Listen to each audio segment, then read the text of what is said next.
So we'll start.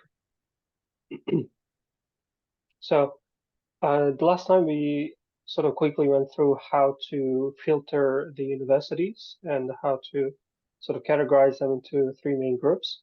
So what's your overall impression on the session, and do you think that was useful? Any comments, feedback that you have that we can add to improve the quality of the sessions?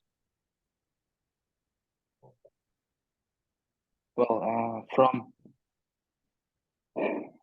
what you have advised, basically, I think I used most of what you said, what you advised. First of all, I liked the website QS, Yeah. and it is a very good website, I guess.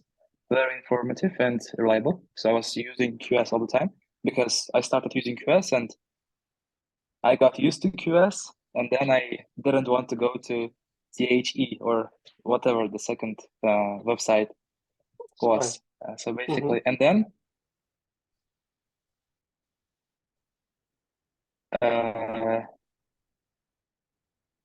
most of the universities, dream universities, one very potentially good university, but something that I am able to do. So it's not dream, it's like top 300, and this is what I can do. This is what I like, and even the tuition fee is very nice. So and then I created this Excel file where right now I have like 7 universities, and 3 of them are like real. I mean, by real, I have serious intentions about those universities. So yes, this is what I did basically. Yeah, this is a very good progress from your side. So out of these 7, so you did this tiering, right? So tier 1, tier 2, tier 3. Yeah, this is good. This is great. Keep track of the deadlines and all that, and the requirements that each university has. And 7 is a good number. We can add a few more if you have if you think you want to. That's totally fine. But and I do think that you should add a few more, like a 1 or 2, just to be on the safe side. Okay, and then there's no harm in submitting more applications. But one thing that we need to think about, and one thing that we should target, is to get full scholarships to these universities. And I oftentimes see many people on especially in Uzbekistan, it's such a big deal that when you get a scholarship, they calculate the total amount of scholarship that you got across, like, I don't know, like 10 universities. And then they say, like, you got, say, a $500,000 scholarship. But that shouldn't be the target. The target should be whatever you want, wherever you want to go to. That place should give you 100% scholarship plus some stipend. That's the target that you want to do. Because if you get 50% from all the universities, but you still have to pay at the end of the day, then what's the point, right? So the idea is that try to get 100% scholarship from all of that, and to try to get even the monthly stipend from them, so that at the end of the day, when you actually go there, you don't spend a penny on your tuition. Okay, that's very good progress, Shavas. And what about you, Jasmina? Yeah, actually, after the first session, I immediately did the chart. If I remember, on the first session, you already said to make us a table, list of the universities, and I already did it. And I have already used the quiz rank, but on the next session, I it was a repetition, like enhancement for me. Like, okay, this is good. Yeah, it was like this. And I would suggest to add some more things which are about the personal development, because in my point of view, if we are not personally developed, even it's impossible to get scholarship, because why we need scholarship in order to like improve ourselves, but they also do not give us if you do not like be like مناسب. Yeah, if it's not worth it, they will, yeah. Yeah, I agree. And that's why that was a point that I was trying to make last time as well. Your standardized tests are not the ones that play the biggest role. Your portfolio, especially essentially who you are, plays a bigger role when you're submitting your application. So, like for example, to come to Oxford, I didn't take any IELTS. I just said that I studied in English and I didn't have to do any IELTS, and that's totally fine. That's not the biggest deal in the world. Just yes. try to, yeah. You may continue. So yeah, try to focus on. If I were to ask you to tell me a story about yourself, you should give me a very nice story, and then by just reading that story, I should be able to understand who you are as a person, how different you are from other people, and like what makes you unique and what makes you the same as others. So, for example, we are all humans, so we all have emotions. Sometimes we get hurt, sometimes we fail, on all those things are very similar to any other human being. So those things I should be able to understand from your story, but at the same time, I should understand how you essentially overcame those problems and how it made you a better person, for example, right? So in the story that you tell to them, to the admission committee, I mean, by just reading the story, I should be fully understanding who you are, right? That's a more important thing. So that's, I'm calling it a portfolio, but portfolio is more professional. It should include the personal aspects, as Jasmina was saying. You should have some personal aspects yourself as well. This is good. A very good comment. I agree. And what about you, Shadia? Good evening, good afternoon. It's afternoon in London, right? Yes. Sorry for joining late. I skipped that you sent that message to join the link. That's all right. In terms of your point about you did not take IELTS, I do remember that you provided certificate from WIUT, right? English language certificate. Yes. So what of that? I think I did 2 applications to Oxford. One was for computer science, one was for medical sciences, and one of them was asking for that letter from WIUT for my bachelor's degree, and one of them was asking from my master's degree. So I provided both of that. But yeah, I'm not saying that don't do it. Okay, it's a standardized test, so many universities do require it, but they require it just to understand that you have the good level of English, the good command of the language, so that when you go there, you understand what is being taught to you, and then you have the capacity to express yourself. That's the whole goal. Well, to be honest, I have not done that Excel puts in university names, Excel file, but for example, you are in Oxford, and for example, does it exactly have a faculty for masters in finance? Yeah, it has. Yeah. Yeah, it's like pretty much any subject that you can think of, it exists here. Just let me check. Masters in finance. I think I checked it before. It's coming up in my search history. Yeah, there is masters in financial economics. Economics.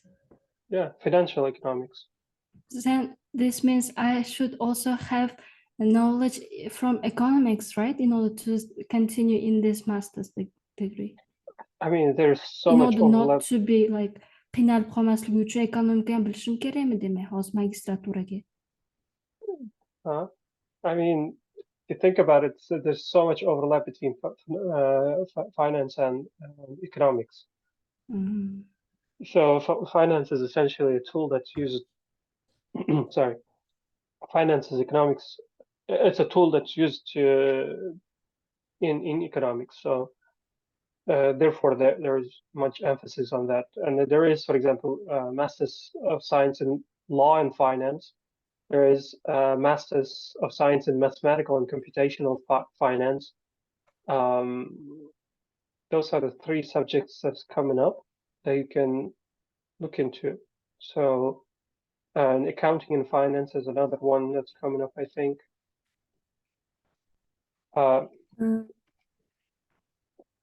Okay, so when you're talking about mathematics or finance, they're just tools that you use to do some activity. Like economics is one of that. Banking is another field which requires financial skills and so on, right?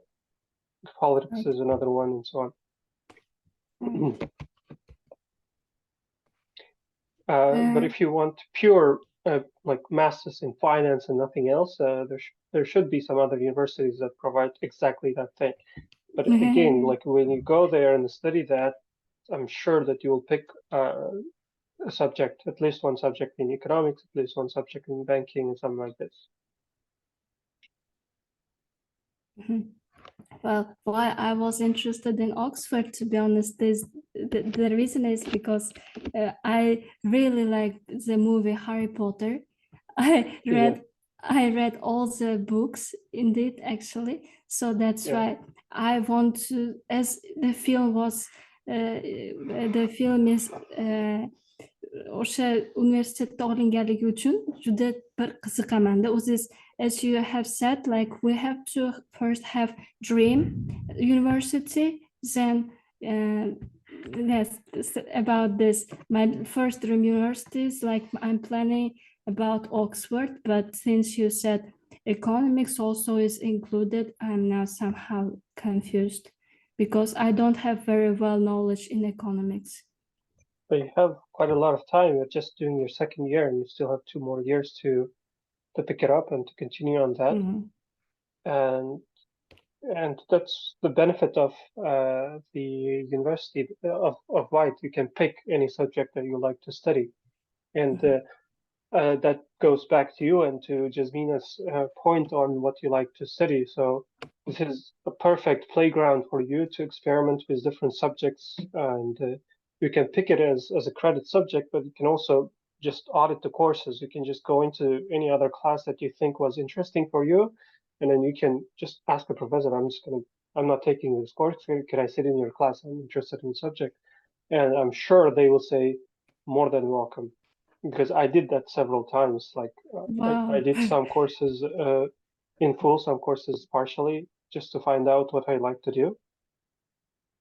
And and that should be your goal essentially when you're doing your bachelor. So you're in this field. Now try to experiment with anything within that field until you find what you like, what you enjoy doing. So still for further requirements about master in finance in Oxford or in other university, for example, should I take IELTS for Oxford master finance? Don't limit your list to a single school, single university. So I'm sure Oxford will not require it because you got a degree coming from WIUT, but some other universities, especially the ones in the US, they will require that standardized test. Thank you. Yeah. All right. Let's move on. Today, I'd like to focus on the financial component of the universities. Can you guys see my screen? Yes, for example, I can see it. Thank you. Good. And feel free to stop me and ask me if you have any questions along the way. So today I'd like to have a talk on the funding opportunities. Can you please share the PPT in the group? Now? Yes, if it's possible. Yeah, I can.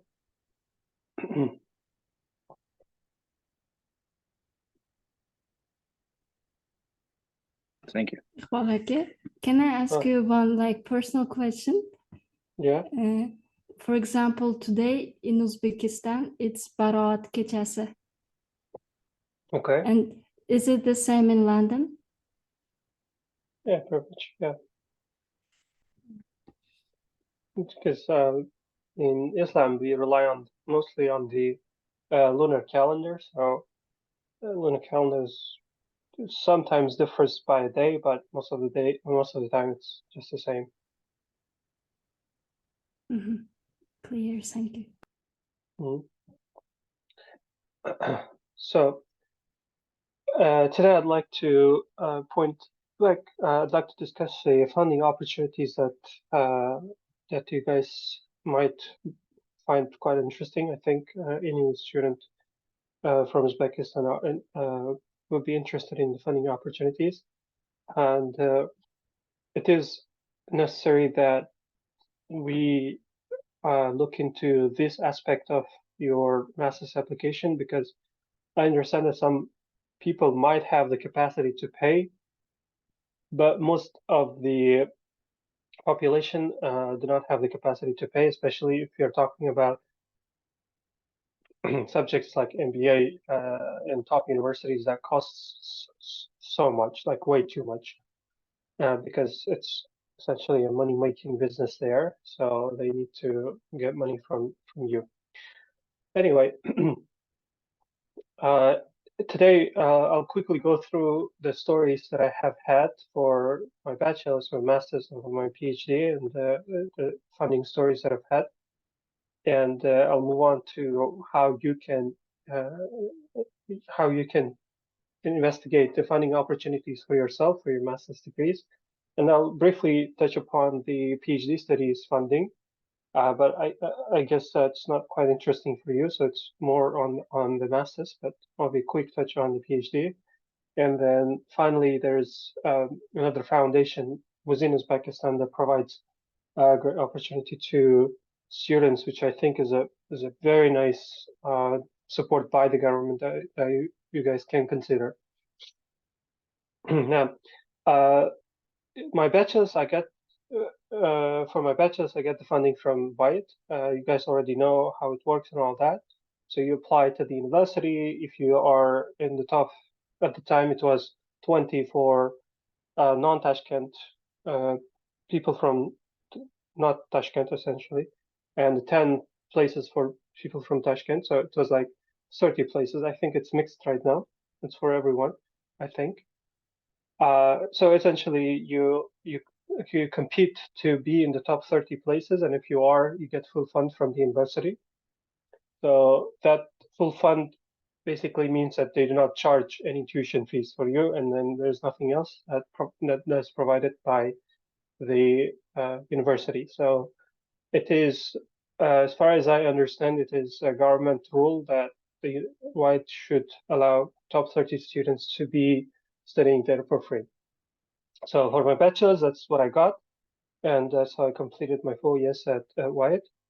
And then to move on to my master's, I studied at this new university called Mohammed bin Zayed University of AI, Artificial Intelligence. That university is also funded by the government. So the university gets a big bunch of funding, and that funding is used by the university to provide tuition fee, free tuition, to provide very generous monthly stipend, health insurance, conference fees, like travel costs, and like many other things as well. So not only does it cover your tuition, it gives you a monthly stipend as well. That's the more important part that you guys might be interested in. And that's what I got as well. So it was free of charge. Now for my DPhil, there's way too many funding opportunities for your DPhil, and it's much easier to get funding for you. Like DPhil is a PhD, doctorate of philosophy. So there's way too many opportunities. So some comes from the department, some comes from the division, some comes from the professor, some comes from within the university, some come from outside, and so on. So in my case, it is currently partially departmental covered, partially industrial covered. So the tuition fees are covered by the department, but I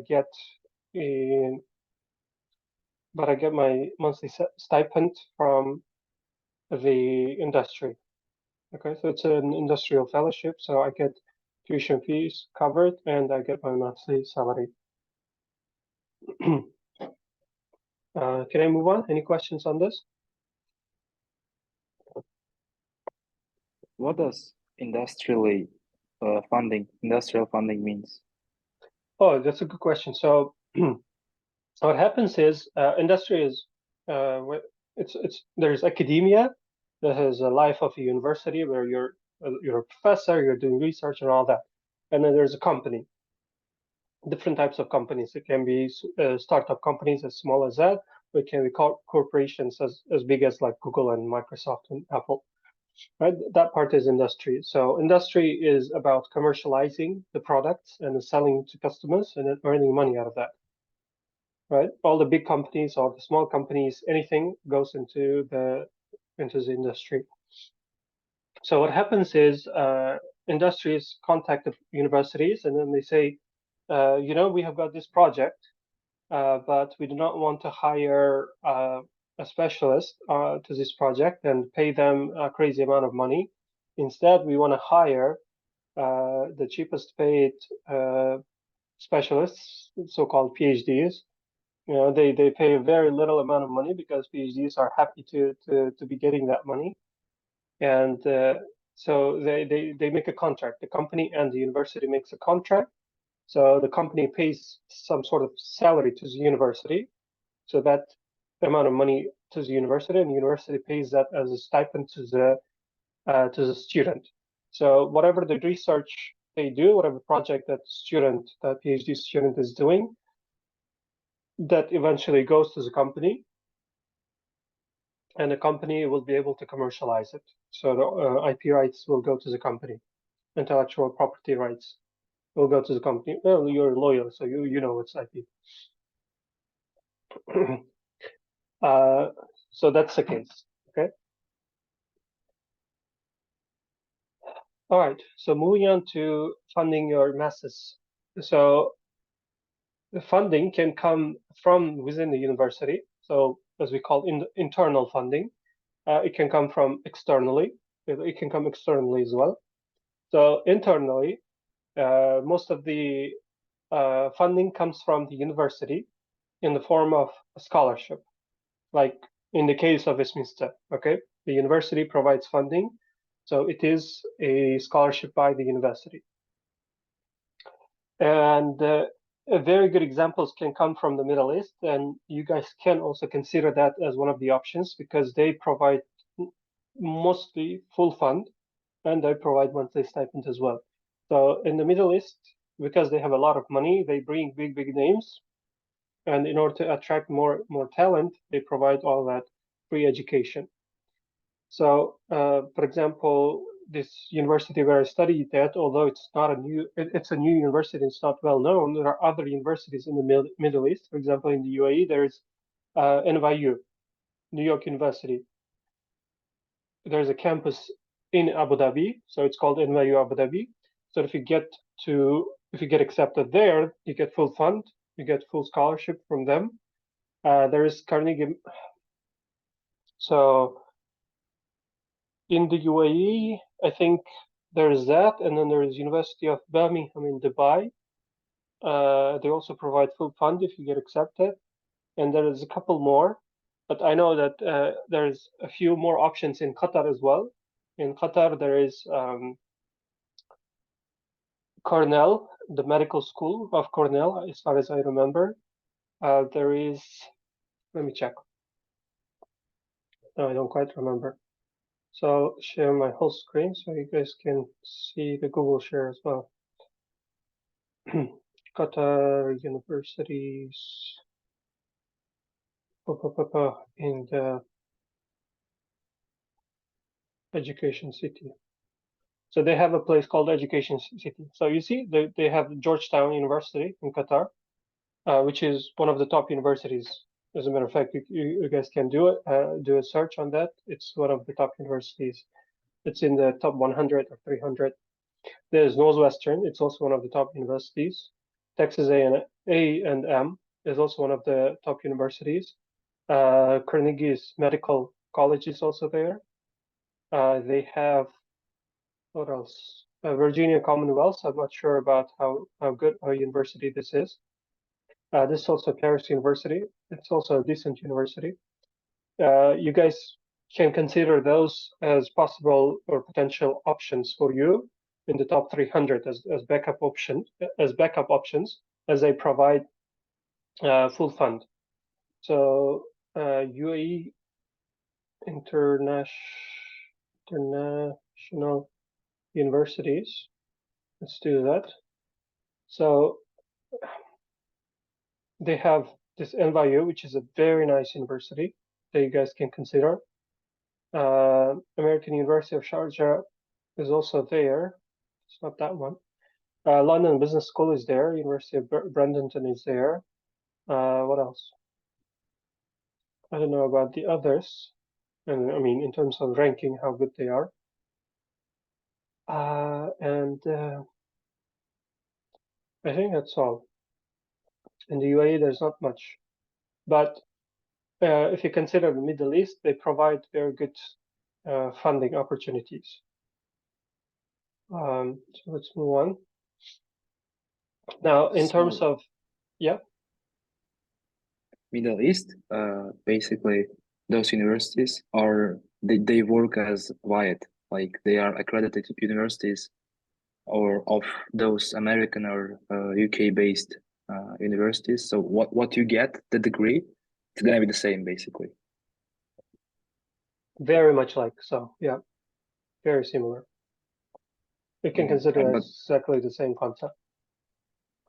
The requirements or the programs are the same, like requirements, again, whatever the London campus would require is going to be the same, like in general terms. Maybe technically no, but in general terms, same, right?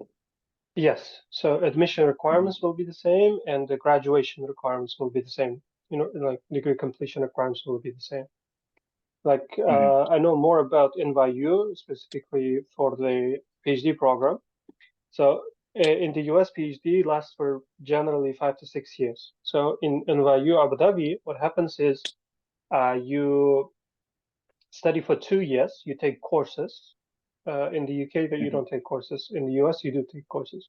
So you do take 2 courses, 2-year courses, and those 2 years will be in the city of New York. So you'll have to go to New York and then study for 2 years in New York and do all the courses in New York. And then after 2 years, so during that period, if you're accepted to NYU Abu Dhabi, so during that period, your stay and everything is covered by the Abu Dhabi government. So after 2 years, you come back and then do 4 years of research in Abu Dhabi, right? So their system is like that. And like from the university to universities, the systems are slightly different, but so the idea here was that Middle East has a lot of money. They want to attract more talent, so they brought in big names, and then the government itself is providing full fund to international students, to local and international students. So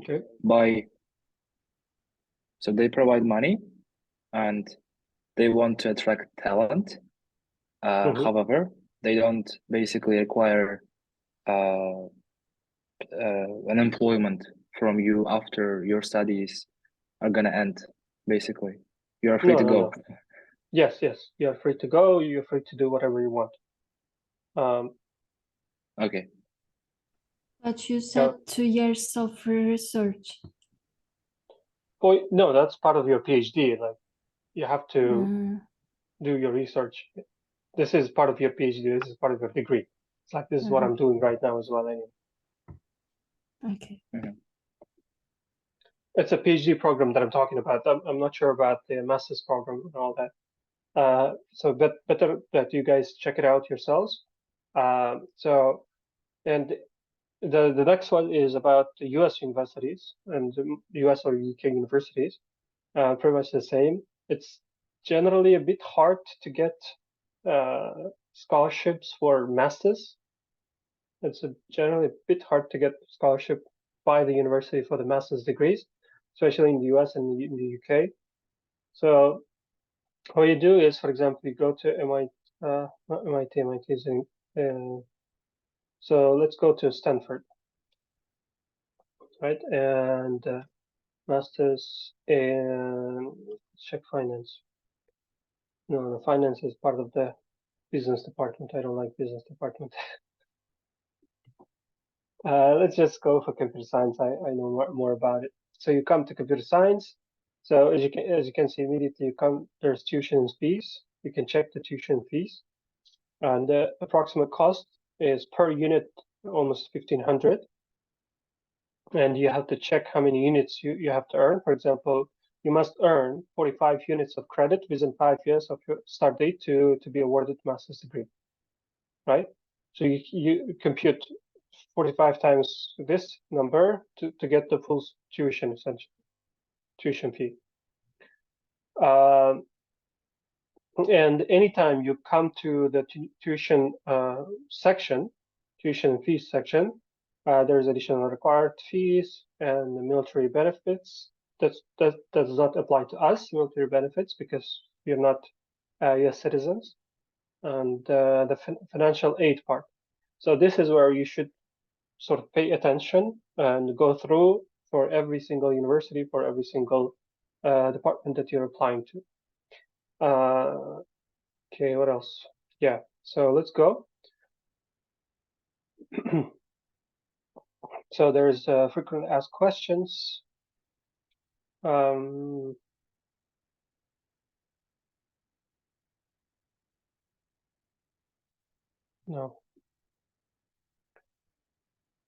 Applicants for graduate students.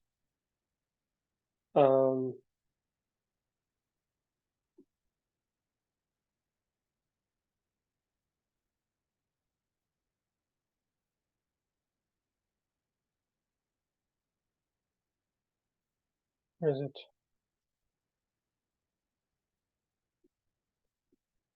There should be a section.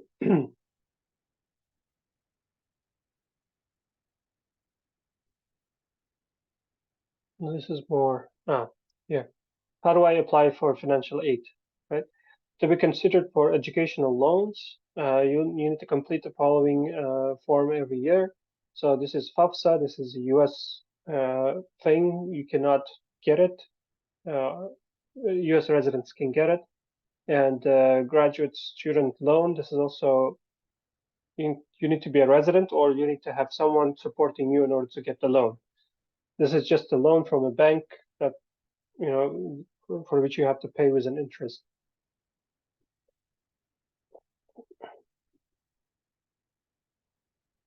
So when will I be notified of my financial aid award? You can expect to receive notification of availability of financial aid notification at your Stanford email across address within 68 weeks of completing all application requirements. You can track the status of your, you can check your status and the award information on Access. So this is anytime you submit, you generally get you generally get considered to most of the financial aids that the universities provide, those scholarships. Okay. So let me check financial aid for international students. Here. there's more info here. So Stanford has a limited number of financial aid for international students. International students needing assistance must make an indication on their admission application. Applicants who are admitted with eligibility for aid will be awarded assistance from the institution funds based on their financial circumstances. So this funding, essentially, that is coming from the university as a form of scholarship is generally very hard to get, and it's limited, and it's provided to a certain groups of people. Like, for example, Harvard usually provides everything for free because they do it in terms of in terms of need-based assistance. So they calculate how much your parents are earning, and they have thresholds. And if they are below that threshold, you will be considered poor, and they will provide full fund for you. Right? This is called need-based funding. That's in the U.S. system, by the way. Let me write it down. So need-based funding. So I have got one question. So, yeah. For example, Harvard is somehow not so difficult to get scholarship, right? Harvard. то есть. Yes, it's not that difficult to get the scholarship. It's just very difficult to get admitted to the university. I see. Okay. Once you get admitted, then finding money for that university will not be that hard, because if they see you poor, they usually provide that need-based funding. Mm-hmm. And the other one is called merit-based funding. This is they evaluate how smart you are, how intelligent you are, based on your GPA, based on your personal statement, based on your recommendation letters, based on your extracurricular activities that you've done, all the projects that you've participated in, or your portfolio, and sometimes your standardized tests as well. And if you are in the top, I don't know, whatever number of people, let's say 99th percentile, then they provide merit-based funding. So essentially, they see you as a very smart person, and then they want you to be part of their university. So that is called merit-based funding. So that happens as well. Okay, for that you need to have A stars all the time. I asked this question because one girl, like very modest girl from Uzbekistan, got full grant scholarship from Harvard. I watched it in YouTube. That's why I asked. Yeah, that's cool. Yeah, thank you. Yeah, so my point that I'm trying to make is, anytime you're applying, most students see the financial component as a big barrier, a very huge barrier. And my point that I'm trying to deliver to you is that there are many ways to get funding. So when you're applying, when you're making that list that you guys are already doing, do pay attention to the tuition fees part and the financial aid part. What kind of financial aids are available by the university? So in the US, for example, they provide to international students, to all international students, something called assistantships. So you become a teaching assistant or a research assistant. You get employed by the university, and then they provide funding for you. So what happens is, you go to the uni first, you start your master's. Usually to get the TA-ship or RA-ship in the first semester is a bit difficult. We can do that from the second semester. Let me go in full mode. So you can do that it's much easier to do that from the second semester usually. And in the US universities, if you do a TA-ship or RA-ship, so you're helping a professor with their work essentially, okay? First, it's very good for your portfolio because you're doing either TA-ship or RA-ship, so this is extracurricular activity. the universities generally like that because you're very cheap labor essentially. And second is that TA-ship or RA-ship covers your tuition fees and they provide stipends as well. Okay, and it's very, very common that many students do these assistantships, especially in the US universities. And that was my goal as well when I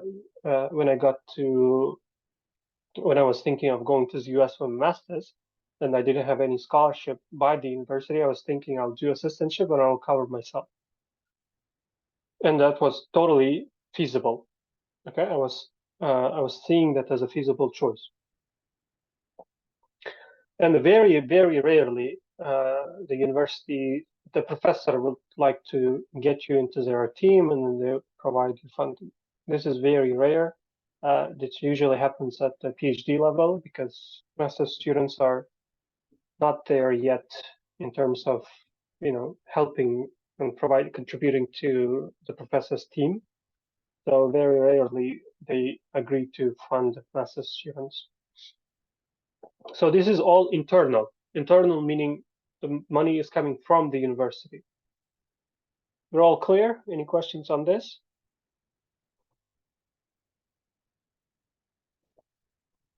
Oh, good.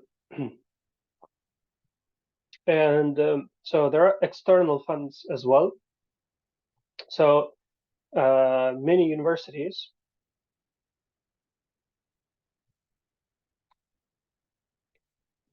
many countries provide external funding. So, for example, UK has something called Chevening. Germany has something called DALAT. US has something called Fulbright. Those are, and Europe has, what was it called? In Europe, there was one more. You guys remember? Erasmus. Erasmus, yeah, exactly. Erasmus is for the European universities. Let me jot it down as well. Erasmus. This is for Europe. I think it is for Europe, right? Yeah, I think it was for Erasmus for Europe. So while you're making an application to the universities, you'll have to make additional application to these scholarships as well. This is an external organization providing a scholarship to you. And the only requirement from them is once you graduate from the university that you're going to, you'll have to leave the country and go back to the country that you come from. In our case, it's Uzbekistan. And yeah, that's a requirement, but it's not a hardcore requirement. It's not usually it's not usually checked. They don't usually check it. But do consider these options. I've got so many friends from WIUT who got that scholarship, who are currently in Germany. I've got a few friends from Erasmus who got Erasmus. I don't know if I have friends from Fulbright, but I know many people. Some of the teachers that they used to have Fulbright as well, and Chevening as well. Many friends from Chevening as well. And for you as WIUT graduates, getting all of this is very feasible, very, very feasible. Do look into all of these options, okay? Every single one of it, depending on where you want to go to, and consider them as very feasible cases, funding opportunities. So, and there are very few industrial opportunities for masters. Again, industrial usually is for PhD positions, like my case. Very rarely do they require master's students to be doing their project. And then there are additional foundations, a lot of foundations. For example, Oxford has something called Oxford Center for Islamic Studies program, scholarship program.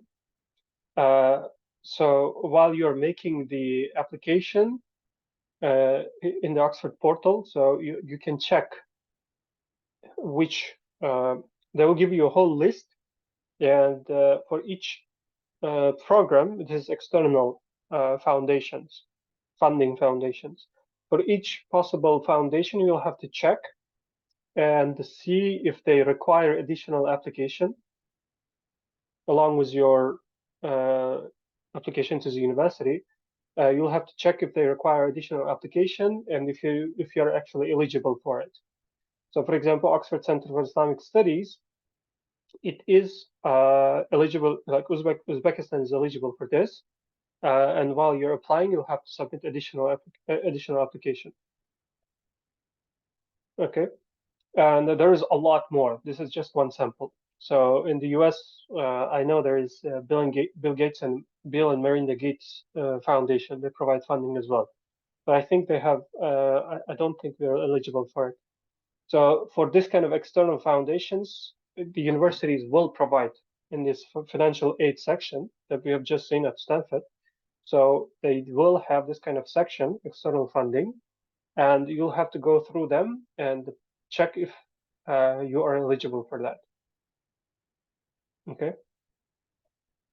Uzbekistan usually comes in the poor countries section. So if you're talking about need-based, we usually qualify for that, for this kind of, if it's need-based scholarship, we usually qualify for that. So, and all these four, achieving that, Fulbright, and Erasmus, they all require additional application. Okay, and you have to go to their own website and make your application there as well. Any questions on this, on the master's funding?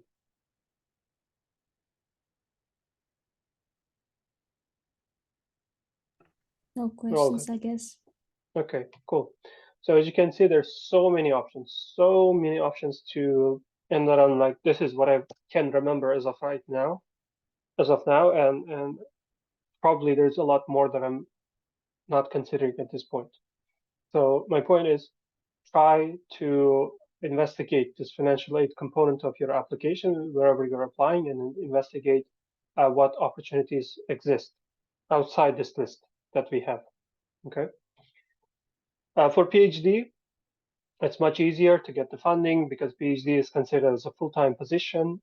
So the positions are advertised by by the department or by the division or by the professor, and there are additional industrial positions. Usually in Europe, it's very common that in all over Europe, including UK, that you do your master's, your PhD as part of the industrial fellowship. So again, the concept is a company needs some specialists. They have a project. They need someone, some sort of specialist. So they contact the university, and then they work with the university together. So the university is doing latest trend. They're doing research in the latest trends, and they translate that into industry in this kind of format, so to say. For PhD, it's much easier. In the US, most of the time, all the PhDs are fully funded. When I say fully funded, they don't charge any tuition fee, and then they provide you a monthly stipend. And the stipends are very cheap, very, very little. But again, if you're considering US and Europe, they provide very limited money. But if you're considering Middle East, for example, Middle East provides a lot more because, again, the goal for them is to attract more talent, and most people do not prefer to go there. So they want to attract more talent, so they are pouring in more and more money to attract more talent. Okay. Anyway, so you guys are not interested in PhD at this point. And the final point that we have for today is IUF. This is IUF to me, the foundation supported by the Uzbekistan government. And the reason last time I was emphasizing more and more on the top 300 is if you get into top 300, this EU will provide full fund for you.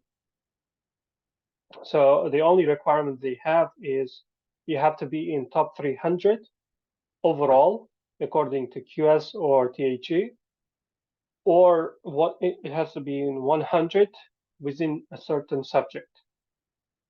If you remember, we did filtration or sorting by subject as well. So you can do that. And then if it's in top 100, but not necessarily within that subject, but not necessarily in top 300 overall, they will still consider that as a good university, and then they will still provide funding for that.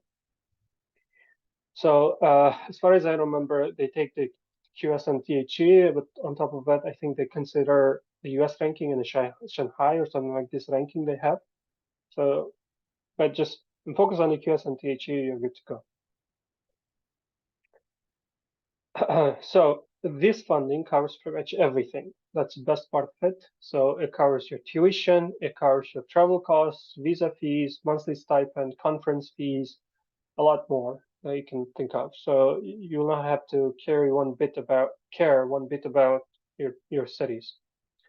It's covered by the organization, by the foundation, at full capacity. But having said that, they do require that you come back immediately after you graduate. You come back to Uzbekistan and you start working in Uzbekistan. And of course, you get full paid, whatever salary that you agree on, you get that salary, maybe even more, because there are a lot of additional additional benefits if you're coming from top 100 university or something like this. Whatever the base salary you have, they add more on top of that if you're coming from top university and working in Uzbekistan. So, but they do require that you physically are in Uzbekistan after graduation and start working there in one of the governmental organizations. So that's the only requirement they have. So they do three levels of filtration when you apply. Filtration as in, they filter out students based on their performance. So you first submit your document. They have rounds every year, 2 times, I think. So once that application round opens, you submit your documents. The only important document is the admission letter from the top 300 universities. So that's the most important part. So you apply to the university first, you get accepted. You got this acceptance letter. So you show it to EUF. That's the most important part of the application for EUF. So you submit your documents, they go through your documents. If there are anything missing, any issue, they will come back to you and say that this is an issue. And once you go through that, usually they don't have any rejections unless you make a stupid mistake. They don't usually have any problems at this point. And then you do a test. They one on research. I think for masters it was also research, and one on IQ, analytical skills. And the tests are not that easy, not that difficult either. Should be quite easy for you considering that you have a white background from white, not like white, black and white, but background from Westminster. I thought about WIUT. Yeah. But I immediately at that moment when I thought about WIUT, at that, like it was some time ago, I thought that WIUT for masters requires experience of 2 years, if I'm not mistaken. But I might be mistaken, so I'm not sure. And that's why I thought, okay, WIUT is not an option for me. So I just eliminated WIUT from the options, I guess. Yeah, I think I'm not sure about masters, but for PhD, yeah, you're right. They do require 2 years of work experience. They might do that for masters as well. Yeah, that I was not considering.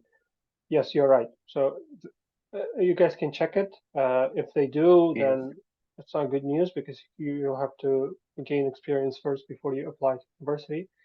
But if they don't, that's still something that you can consider. Okay, at least as a last result, as a last option. So after the test, they do an interview, and if you pass the interview, you're done. You get the full fund. Yes?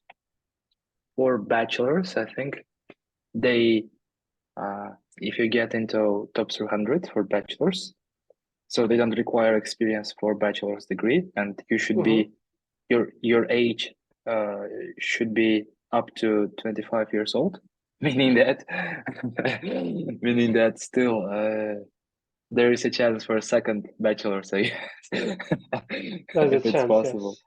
Yes. Yeah, there is a possible mathematical chance for second bachelor's degree. Yeah. But yeah, if they do require for masters, then yeah, that would be something to think about. I'm not sure if you guys will be able to do it without that. But check it out. I don't remember exactly. If they do require, then yeah, it's all good news. Oh yeah, wait. It's still fine. What happens is, even if you don't have 2 years of experience, even for PhD, so what happened with me is, like, I did submit my application to this organization just to as a backup option and just to go through the process. So whenever I talk about it in the future, I know the full process. So I did submit it, and then they told me that I don't have enough work experience. That they told me that I have only 1 year of experience, and that was true because 1 year of experience that I have was in Uzbekistan. That was right after my bachelor's. I stayed at West and worked as a research assistant in Uzbekistan. And then you guys know about the labor book that we have for each person that documents where you're working and how much you've worked. So within that document, it was written only 1 year because that documentation only applies in Uzbekistan. So, and the rest of my experience was outside Uzbekistan. So they were telling me that it's not documented in Uzbekistan and you don't have enough. So what I could do instead, which I didn't do eventually anyway, because I gave them a document that I have experience from outside. So what they suggested is that if you don't have any experience, then you can contact an organization in Uzbekistan and get a piece of letter that says that company, that organization, it can be, for example, Westminster University. That organization is happy to employ you after you graduate and come back. If they have that letter, that work experience is not required. All right, so there's a way around it. So, yeah. That's all I have prepared for today. If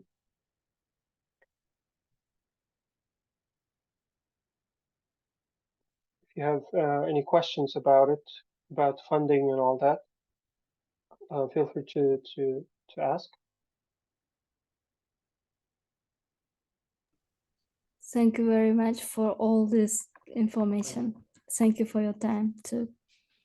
All right, you're welcome.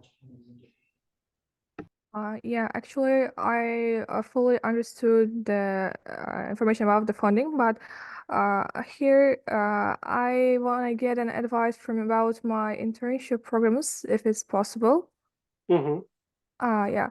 Recently, I've applied to 2 companies, which is United States Embassy in Uzbekistan and the Boston Consulting Group. And I am expecting to get an offer from both of them, but here I'm struggling to choose which one. Yeah, in your opinion, which one is better? In case this both of our unpaid internship in order to just get an experience, and both of them are interesting for me, and I want to experience each of them in order to see that whether it's suitable for me or not. That's why on the upcoming week, I am going to have the last session interview process at Boston Consulting Group. And after that, I should tell them my decision. That's why I am struggling to choose which one, US Embassy or BCG. Okay, so if you reject one of that, the other will not be gone, right? So you'll still have the chance to go to the other. Actually, they are a part-time internship, On the Boston Consulting Group, I choose the date around July that I'm available to work. But on the US Embassy, I don't know when will they call me, but I heard that they will call a bit later. Like if I apply in February, they will call me like during April or May. However, after the studies, I can work for both of them in full-time schedule, but part-time for each.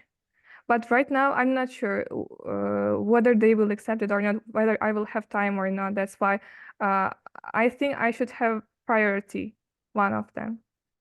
Yeah, so what I'm asking is, let's say that you get Boston consulting right now, like next week, and you still don't have any information about US Embassy. So if you reject the Boston consulting now and then wait for the US Embassy to come, and if that doesn't come, you will lose both of that, right? That's my concern. I guess yes, So because the can you wait? I guess I will lose because the acceptance rate is really low, I guess, at BCG. However, I can ask from them during the interview about this. Okay. If you can make the decision much later, until like when you get once you get the decision from the US Embassy, and then after that you can make a decision on both of that, then that's a best outcome. But then if you have to reject Boston first and then wait for the US Embassy to come, then that'd be a bit risky as well, because you don't know what outcome you'll have from the US Embassy. So it's very nice that you're interested in both of the fields, in both of the positions, and I do encourage you to do this level of internship because it adds a lot of value to your application, but also it adds a lot of value to you, like to your knowledge. So, what about the positions? Are the positions similar? I guess they're slightly different. At US Embassy, I will have much more administrative tasks at financial department, and at Boston Consulting Group, I guess I will work as an intern in consulting section because all the interviews are based on the case related tasks. Like they gave me a problem about the one business, and I had to solve it during the test. It's like a consulting system. Okay. And so then when you're picking, it would be wise to pick the one that's closer to the field of study that you'd like to continue in the future.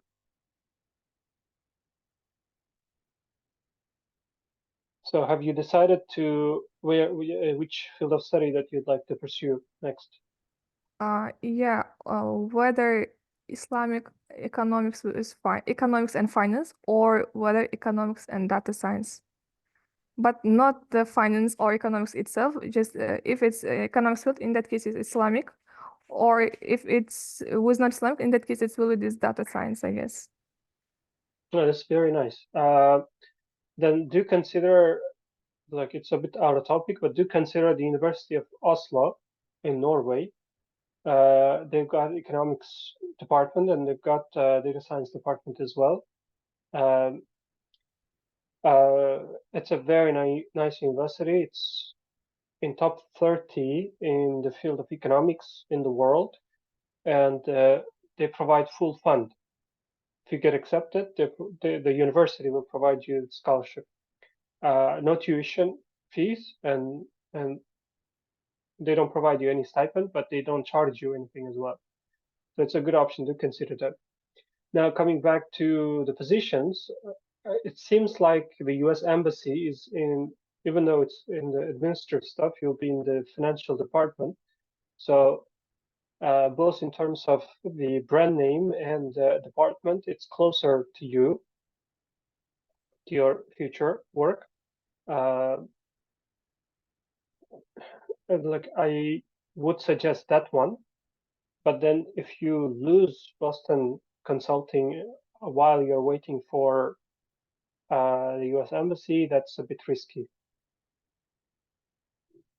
Yeah, I got it. In that case, and during the interview in the next week, I will make clarification whether can I decide a bit later or not, and then I will decide. Yes. Thank you. Yeah, that would be the best. Yes. Yeah. Well, okay. Can I ask you one question? Yeah. Personally, I don't know about it, but you are in London right now. And for example, Uzbek banks follow somehow like national, I guess, or some of them are now, or most of them probably following IFRS standard reporting. And in USA and in London, which system do they follow, IFRS or like? I mean, gap, right? Say. I'm not in the financial system. I don't have any information on that. Okay. Thank you anyway. No problem.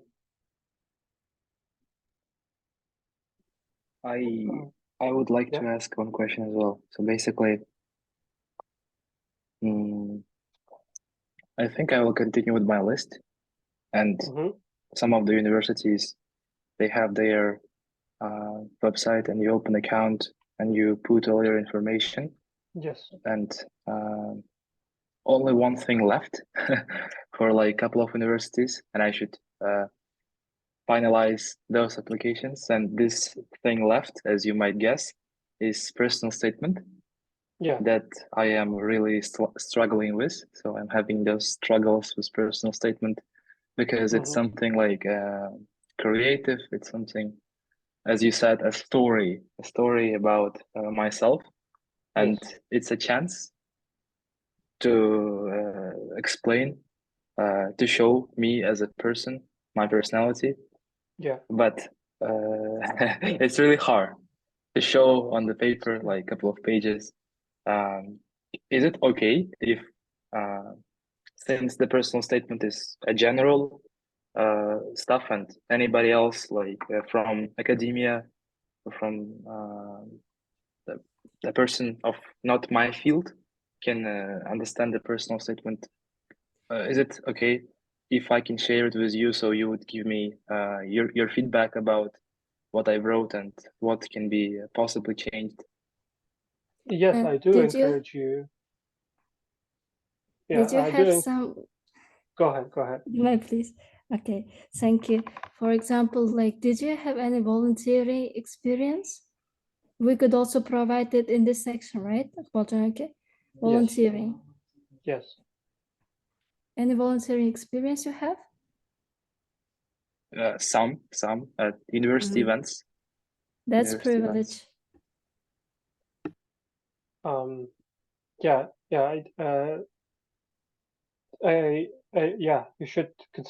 should include the volunteering activities or any other extracurricular activities if you've done, but not in a way that says I've done it, but in a way that says you learned something out of that. Okay. I do encourage you to write it down, the first draft, and send it to me. We'll work on it. I'll try to help you as much as I can to make it, to improve it. And I do encourage you to show that to people around you who you think are around your level, who you think are doing more or less the same thing as you are, submitting to universities, so they have a different perspective. Show it to someone who's smarter than you, who you see as a mentor in your life. Talk to them as well, and show it to them. I would say show it to your parents as well, but I don't know if they know English or not. If they do, show it to them, and if they do, they will help as well. If you have good connections with professors at your university, show it to them and get some feedback as well. But we will focus on the SOP hopefully in the coming days, in the coming sessions. And yes, we will work with you and Ikboljon specifically this year, because the ladies are not submitting their applications this year. So do the draft, send it over to me. I'll leave some comments and we can improve on that. Cool. Thank you. Yeah.